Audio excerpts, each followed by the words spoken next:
There is a particular kind of autumn afternoon that arrives gilded and gentle, the light low and golden, the leaves turning loose from their branches in slow, unhurried spirals, as though even the trees understood that some things should not be rushed. It was on an afternoon exactly like that one, a Saturday in mid-October, the park along Willow Pond Drive scattered with fallen leaves the color of amber and rust, that a woman named Vanessa Croft sat alone on a black iron bench near the water, holding a cup of coffee that had long since gone cold, watching the light move through the trees and thinking, as she often did on weekends, about absolutely nothing in particular, which was precisely the point. She had not expected, on that particular bench, on that particular afternoon, to be approached by an 8-year-old boy holding a single folded piece of paper, walking toward her with the careful, deliberate steps of someone who has rehearsed something important and is determined not to lose his nerve before delivering it. The boy's name was Charlie Hartwell. He had sandy brown hair, slightly mussed from an afternoon of running around the park, and he wore a blue zip-up hoodie that had clearly been chosen by someone who understood that October afternoons could turn cold quickly once the sun dropped behind the tree line. He stopped a few feet from the bench and held out the folded paper toward Vanessa with both hands, the particular formal seriousness of a child handing over something he considers official. "Excuse me," he said. "Can you read this, please?" Vanessa, startled out of her quiet afternoon thoughts, looked at the boy, then at the paper, then past him toward the path, where she could see a man, presumably the boy's father, walking quickly toward them, a brown paper bag in one hand, his expression carrying the particular urgent embarrassment of a parent who has just realized, a few seconds too late, exactly what his child is doing. "Of course," Vanessa said carefully, taking the paper. She unfolded it. The handwriting was a child's careful printing, slightly uneven, clearly composed with effort and revision. Dear lady. My name is Charlie. My mom died 2 years ago. I am looking for someone to be my mommy for one day, this Saturday, October the 18th. You do not have to keep doing it after. Just one day. My dad is sad a lot even though he tries to hide it, and I think it would help if we had a nice day with a mom in it again. You seem nice. Would you please consider it? Thank you. Charlie Hartwell, age 8, Vanessa read the note twice. She felt something move through her chest that she did not immediately have words for, not quite sadness, not quite tenderness, but some complicated combination of both, the particular ache that comes from being handed, without warning, a piece of someone else's private grief. Before she could respond, the man arrived, slightly out of breath, his face flushed with the particular mortification that comes from watching your child do something you had absolutely no time to prevent. "I am so sorry," he said quickly, reaching for Charlie's shoulder. "Charlie, you can't just, we've talked about this, buddy, you can't hand notes to strangers in the park." "I wasn't being weird about it," Charlie said, with the wounded dignity of a child defending a plan he believed in completely. "I was being polite. I said please and thank you. That's not the issue, bud." Vanessa, still holding the note, looked up at the man, tall, dark-haired, dressed simply in a charcoal sweater and jeans, holding a paper bag that smelled, she now noticed, like fresh bread from the bakery near the park entrance, and saw, beneath the embarrassment, something else entirely. Exhaustion. The particular bone-deep tiredness of a person who has been carrying something heavy for a long time and has very little energy left over for damage control. "You don't need to apologize," she said gently. "I think I understand what happened here." The man, whose name, Vanessa would learn moments later, was Daniel Hartwell, sat down on the opposite end of the bench, not quite invited but not quite uninvited either, and put his face briefly in his free hand. "I am so sorry," he said again, quieter this time. "He's been planning this for 2 weeks. I had no idea until I saw him walking up to you with that paper. I would have stopped him if I'd known." "Dad," Charlie said, climbing onto the bench between them, entirely unbothered by the adult tension surrounding him, "you say sorry a lot. Mom used to say you apologize for things that aren't even your fault." Daniel let out a breath that was half laugh, half something closer to a wince. "She did used to say that," he admitted, mostly to himself. Vanessa looked between the two of them, the boy completely at ease, having delivered his note and apparently considering his job mostly finished, and the father, visibly trying to hold together composure in front of a stranger who had just been handed evidence of exactly how much grief still lived in their small household. "Can I ask," Vanessa said carefully, "how long it's been since you lost her?" 2 years, Daniel said. "This past summer. She was sick for a while before that. Charlie was 6 when she passed." "I'm very sorry," Vanessa said, and meant it simply, without performance. Charlie, who had been listening to this exchange with the particular patience children develop around grief conversations they have already had many times before, decided the adults had spent enough time on pleasantries. "So will you do it?" he asked Vanessa directly. "Be mommy for a day? It doesn't have to be anything big.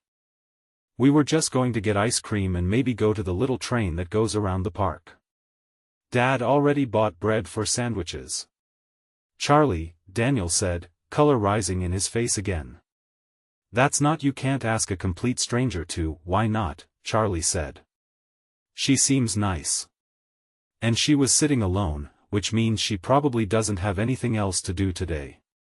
Vanessa, despite the genuine ache the note had stirred in her, found herself laughing a real laugh, surprised and warm. "That's an excellent piece of detective work," she said. "I am, in fact, sitting here alone with absolutely nothing else to do today." "See," Charlie said to his father, with the particular satisfaction of a child whose hypothesis has just been confirmed. Daniel looked at Vanessa with an expression that mixed apology, exhaustion, and something like helpless honesty.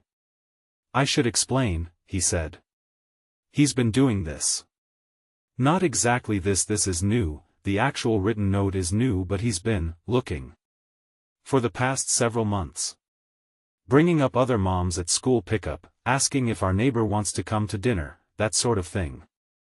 His therapist says it's a normal part of how kids process loss at his age, that he's trying to fill a specific shape that he understands is missing, and that I shouldn't panic about it, but it's—" He stopped, exhaling slowly.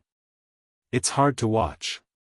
Every time he does it, I feel like I'm failing to give him enough, even though I know intellectually that's not really what's happening." Vanessa was quiet for a moment, considering this with real care.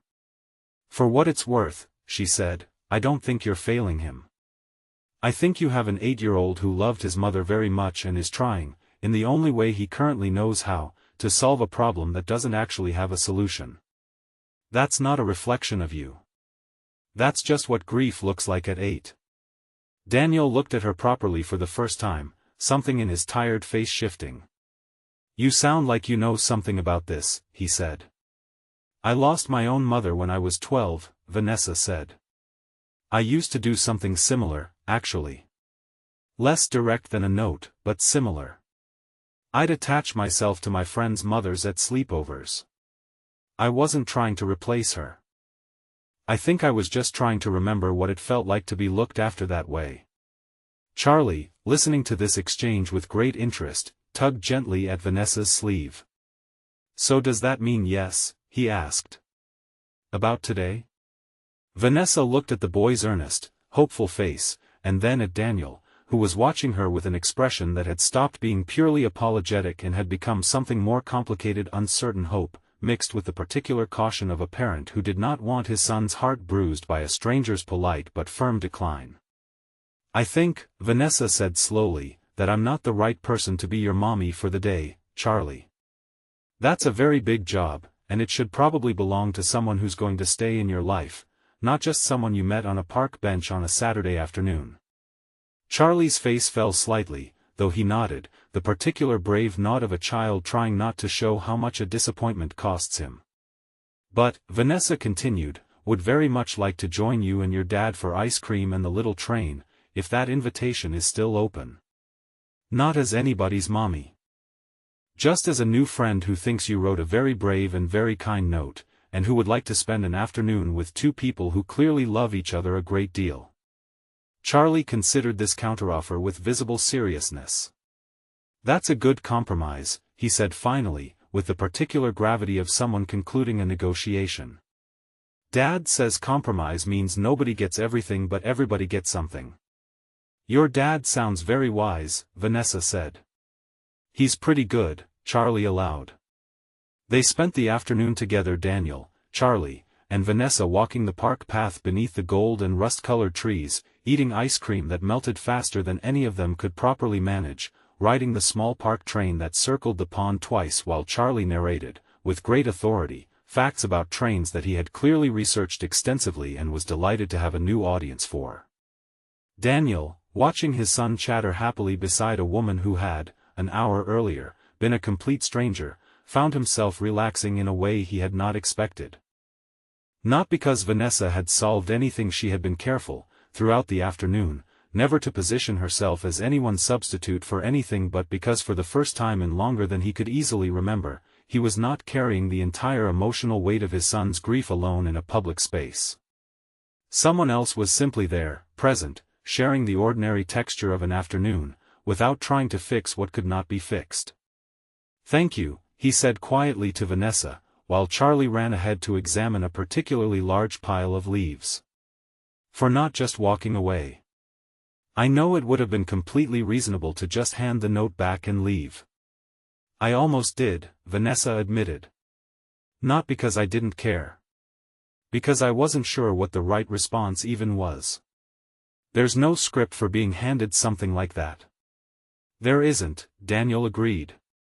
"Believe me, I've looked." Vanessa did not become, in the simple and uncomplicated way Charlie might have hoped that Saturday, a permanent fixture in their lives overnight. Grief and new relationships do not generally move at the pace an 8-year-old's note might suggest, and Vanessa was careful, in the weeks that followed, to let things develop slowly and honestly rather than rushing to fill a role that deserved more care than speed. But she did stay in touch. She joined them for the park train again, 3 weeks later, and then for a Sunday dinner the month after that, and slowly, over the better part of a year, something real and unhurried began to grow between her and Daniel, built not on the dramatic premise of Charlie's note, but on the ordinary accumulation of shared dinners and shared conversations and the particular ease two people sometimes find when neither is trying to rush the other into something larger than they're ready for. Charlie, for his part, eventually stopped looking for substitute mothers in quite the same searching way, not because Vanessa had become one, exactly, in those early months, but because he had begun, slowly, to understand something his therapist had been trying to help him reach all along, that grief did not require a replacement to soften. It simply required time, and patience, and the gradual addition of new people who cared about him without erasing the person who had come before. Years later, when Charlie was old enough to understand the full weight of what he had attempted that October afternoon, and brave enough to laugh about it with the particular fondness people reserve for childhood boldness, he would tell the story often, embellishing it slightly each time, always ending with the same observation. "I asked a complete stranger to be my mom for one day," he would say, "and instead I got something better. I got someone who actually stuck around, because she never tried to be anything she wasn't ready to be." Vanessa, by then a permanent and beloved presence in both their lives, would simply smile at this and remind him, every single time, that the bravest part of that whole afternoon had never been her decision to stay. It had been his decision, at 8 years old, grieving and hopeful in equal measure, to walk up to a stranger on a park bench and ask, plainly and without shame, for exactly what his heart needed. And perhaps that is the tender truth tucked inside an afternoon like this one, that children often ask, with startling directness, for the very things grief teaches adults to bury beneath careful composure.